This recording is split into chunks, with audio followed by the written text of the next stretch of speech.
nothing worse. I remember with my year with the Jets, we were losing this game.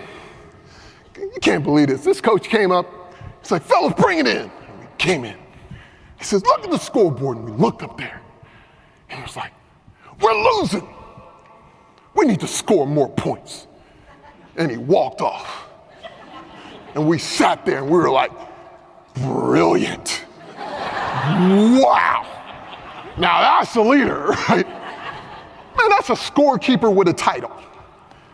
I say this to leaders all the time, especially in retail. Make sure you are not just a scorekeeper with a title. Screaming out loud, what's the obvious? Are we doing the things that actually, or am I paying attention to the things that actually move the needle?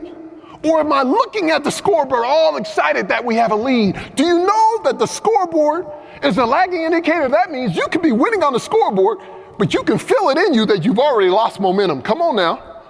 We all know, it feels like we're winning, but all we can hope for is that the clock runs out.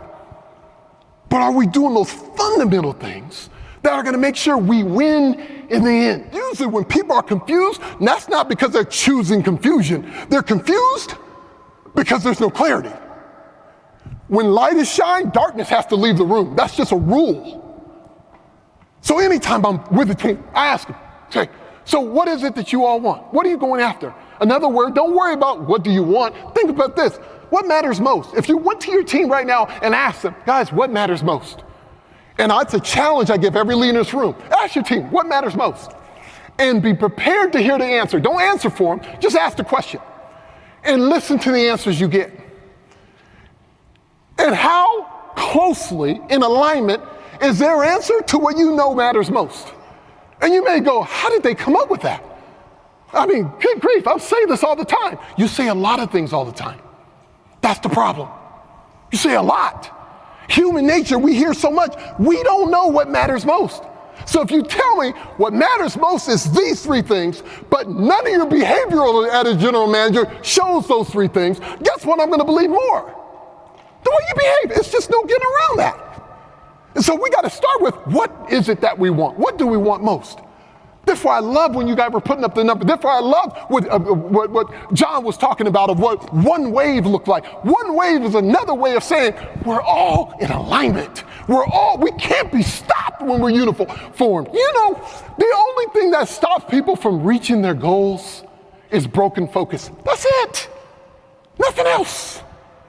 So when we look at this about the steps of clarity, watch this. What do you want? Why do we want it? How will we do it?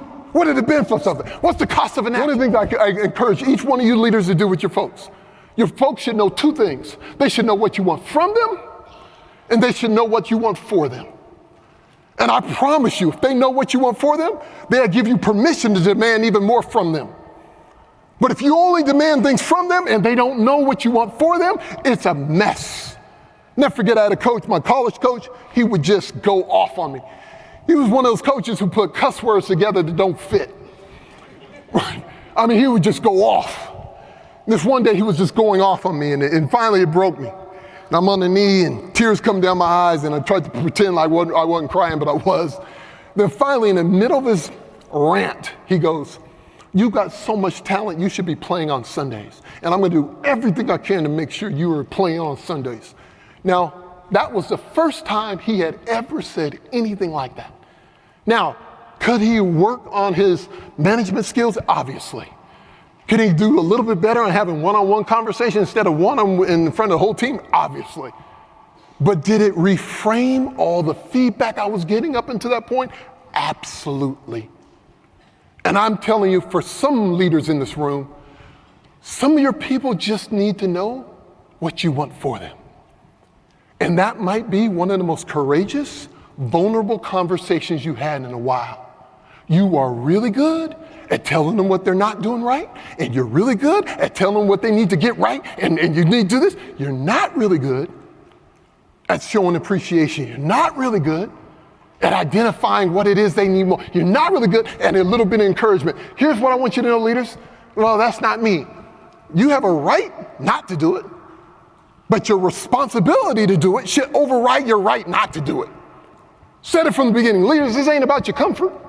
This is about what brings out the best in the people around us, and then think of what was poured into you. I understand it might not be comfortable, but there's a chance you had a leader, it wasn't comfortable for them, but they did it, and it brought out the best in you. Just flip that, reciprocate that to others around you. It's not okay for you all in this room to be the only people losing sleep. It's not okay for you in this room to carry the weight of this organization when you have teams of people who can help carry the weight. We're not scaring them, we're just treating them like adults. We're just being honest about it. This is the performance we need. If we don't hit this area, there's consequences. And I always say it this way, some of the consequences are drastic, and you guys have experienced that. Nothing wrong with being clear about it, but it's necessary. I said, when it comes to culture, when it comes to our lifestyle, when it comes to what you're willing to accept, follow this here. Culture is not dictated, my team is not dictated by my high expectations. My team is dictated by what I'm willing to tolerate. And if I'm willing to tolerate, come on. And if I tolerate too long, no longer is this about where I want to go. It's just, I've gotten used to it. I start adapting and adjusting to it. There's a reason why we say it's lonely at the top. Why? Because there's not a lot of people who want to go there. Everybody complains about the ones who are actually there, but not a lot of people want to go there. Follow us here, just to build on this point. I know, guys, 4 minutes left, but I want this really to be understood. I am working right now with a leader who spent 4 years in a role. Now they're